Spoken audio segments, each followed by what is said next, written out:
5 ఏళ్లలో 2,55,000 కోట్ల రూపాయలు నేరుగా ప్రజలకు పంపిస్తే పంపించినప్పుడు రాష్ట్రం దివాళా తీస్తుందన్న వాళ్ళు ఇవాళ చంద్రబాబు నాయుడు ఇచ్చేటువంటి 6 హామీలు ఇంటింటికి పాంప్లెట్ ఇస్తున్నారు. మీ ఇంటికి కూడా వచ్చి ఉంటది.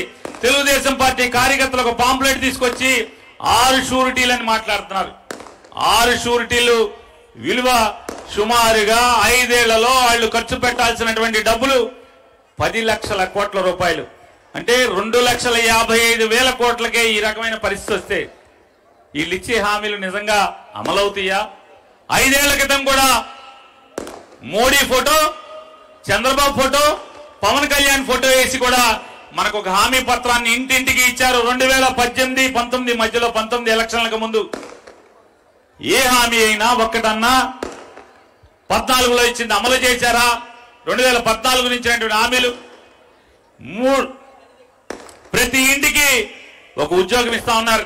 ఇన్నాక భరత్రామ్ గారు చెప్పారు, బాబు వస్తే జాబ్ వస్తుంది అని చెప్పారు. ప్రతి ఇంటికి ఒక జాబ్ ఇస్తామని చెప్పారు. ఓట్లు వేసాం.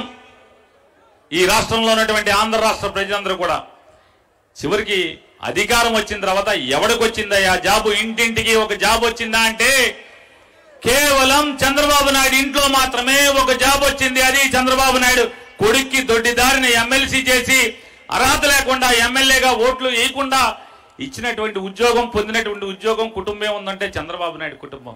చంద్రబాబు నాయుడు కొడుకు ఉద్యోగం జాబ్ వచ్చింది, కానీ ఈ రాష్ట్రంలో ఏ నిరుద్యోగికి కూడా జాబ్ రాలేదు. ఇవాళ జగన్మోహన్ రెడ్డి గారి గురించి మాట్లాడుతున్నారు. అమ్మ ఒడి డబ్బులు వేసేస్తున్నారు ఊరికే అని చెప్పని. అమ్మ ఒడి అంటే జగన్మోహన్ రెడ్డి గారు వేసేటువంటి ప్రతి పథకంలో కూడా ఒక ఆశయం ఉంటుంది, ఒక సంకల్పం ఉంటుంది. దాని వెనకాల పాదయాత్రలో నడుస్తూ ఉంటే జగన్మోహన్ రెడ్డి గారితో పాటు చేతిలో చేయి కలిపి నడుస్తూ, అన్నా నా తండ్రి తాగుబోతన్నా, నా తండ్రి బాధ్యత లేనోడన్నా, అందుకని చెప్పి నా తమ్ముళ్ళు చెల్లెళ్ళు బడికెళ్లకుండా పనికెళ్తున్నారన్నా, అన్నా నా భర్త అంకికి రాడన్నా, నా కుటుంబం ఇబ్బందులు పాలైపోతుందన్నా, ఇల్లు గడవడానికి ఇబ్బంది పడి నేను పనికెళ్తూ గతి లేక మనసు చంపుకుని బాధలు తట్టుకోలేక బడికి వెళ్లాల్సినటువంటి పిల్లల్ని నాతో పాటు పనికి తీసుకెళ్తున్నానన్నా, నువ్వు రా అన్నా, నువ్వు వస్తావు, ఈ బాధల గట్టెక్కించన్నా అని చెప్పిన మీదటే ఆ బాధలన్నీ కూడా చెవురారా విని మనసుకు ఎక్కించుకున్నటువంటి జగన్మోహన్ రెడ్డి గుండెలతో ఆలోచించి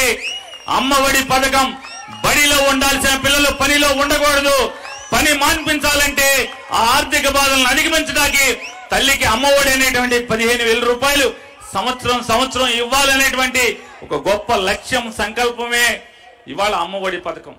జగన్ నమ్ముతాడు ఒకటి, ముఖ్యమంత్రులు మారుతా ఉంటారు, ప్రభుత్వాలు మారుతుంటాయి. జనం ఓటేసినప్పుడల్లా ఎన్టీ రామారావుకి వెళ్ళిపోయి ఒక మరి చెన్నారెడ్డి వచ్చాడు, లేదా ఒక విజయభాస్కర్ రెడ్డి వెళ్ళిపోయి మళ్ళీ ఎన్టీ రామారావు వచ్చాడు. ఎన్టీ రామారావుని గోలదోసి చంద్రబాబు వచ్చాడు. చంద్రబాబుని పడిపోయి జనం పడగొడితే రాజశేఖర రెడ్డి గారు వచ్చాడు. రాజశేఖర రెడ్డి గారు మరణిస్తే రోసయ్య వచ్చాడు, కిరణ్ కుమార్ రెడ్డి వచ్చాడు, మళ్ళీ చంద్రబాబు వచ్చాడు, మళ్ళీ జగన్మోహన్ రెడ్డి గారు వచ్చాడు. ఎంతమంది ముఖ్యమంత్రులు మారుతున్నా ఈ రాష్ట్రంలోని పేదవాడి కుటుంబం పేదరికంలో ఉంటుంది తప్పితే దానిలో మార్పు అనేది ఎప్పటికీ రాదు. కేవలం పేదవాడి ఇంట్లో పిల్లల ఉన్నత చదువుల ద్వారా మాత్రమే ఆ ఇంట్లో పేదరికం పోతుందని నమ్మిన వాడు జగన్మోహన్ రెడ్డి. అందుకోసమే ఈ పేదరికం పారదోలటం కోసమే ప్రభుత్వ బడుల మీద, పేదవాళ్ల పిల్లలు చదివేటువంటి ప్రభుత్వ బడుల మీద 16,000 కోట్ల రూపాయలని ఖర్చు పెట్టి ఇవాళ పేదవాళ్ల పిల్లలకి, డబ్బున్న వాళ్ళ పిల్లలతో పోటీగా చదువు నేర్పించేదానికి ఇవాళ ఎంత కష్టపడి పనిచేస్తున్నాడు. ఇదొక్కసారి మనం ఆలోచించాల్సిన పరిస్థితి. ఇవాళ పేదవాడి మీద పెట్టేటువంటి ఈ పెట్టుబడి అభివృద్ధి కాదా అని మిమ్మల్ని అడుగుతున్నా. ఎవరైతే అభివృద్ధి లేదు, పంపిణీ ఉంది, డబ్బులు పంచుతున్నాడు, సంక్షేమం ఉంది, అభివృద్ధి లేదని, ఇది అభివృద్ధి కాదా అని చెప్పి అడుగుతున్నాను. పేదవాడి పిల్లల కోసం ఖర్చు పెట్టేటువంటి ఈ ప్రతి పైసా పేదవాడి కుటుంబం నుంచి పేదరికాన్ని పాలదోటాకి ఇది పెట్టుబడి కాదా అని చెప్పని మనం ఇవాళ అడగాల్సిన, ప్రశ్నించాల్సినటువంటి సమయం ఆసన్నమైంది. ఇవాళ జగన్మోహన్ రెడ్డి గారు ఏది చేసినా ఇవాళ ప్రభుత్వ బడులే కాదు, ఆసుపత్రులు. ఇవాళ ఈ రాష్ట్రంలో 17 మెడికల్ కాలేజీలు 8,000 కోట్ల రూపాయలు పెట్టి 17 మెడికల్ కాలేజీలు కొత్తగా తీసుకొచ్చాడు. మీ రాజమండ్రిలో కూడా మెడికల్ కాలేజీ ఓపెన్ అయిందా లేదా? మా ఊళ్ళో ఓపెన్ అయింది. అట్లా సుమారుగా 5 మెడికల్ కాలేజీల్లో 5 150 సీట్లు అంటే 750 సీట్లు ఈ సంవత్సరం మొదలైతే మళ్ళీ వచ్చే సంవత్సరం రేపు జూన్ మాసంలో మరొక 5 కాలేజీలు. అంటే ఇట్లా వెరసి రాబోయే రోజుల్లో మనకి సాలీనా ప్రభుత్వ మెడికల్ కాలేజీల్లో సుమారుగా 2,500 మెడికల్ అంటే స్టూడెంట్స్ కొత్త వాళ్ళు బయటికి రావటం, తద్వారా పేద మధ్యతరగతి వర్గాలకి డాక్టర్ల వైద్యం సౌలభ్యాన్ని అందించేదానికి ఒక యజ్ఞంలాగా చేస్తున్నాడు. ఇవాళ ఏదన్నా తీసుకోండి మీరు, అది ఇది అని కాదు. ఇవాళ ఈ పేదవాడి బ్రతుకులు మారటానికి లేదా పేదరికం పోటానికి మళ్ళీ జగన్మోహన్ రెడ్డి అవసరమా అక్కర్లేదా? ఎవరి కోసం అవసరం?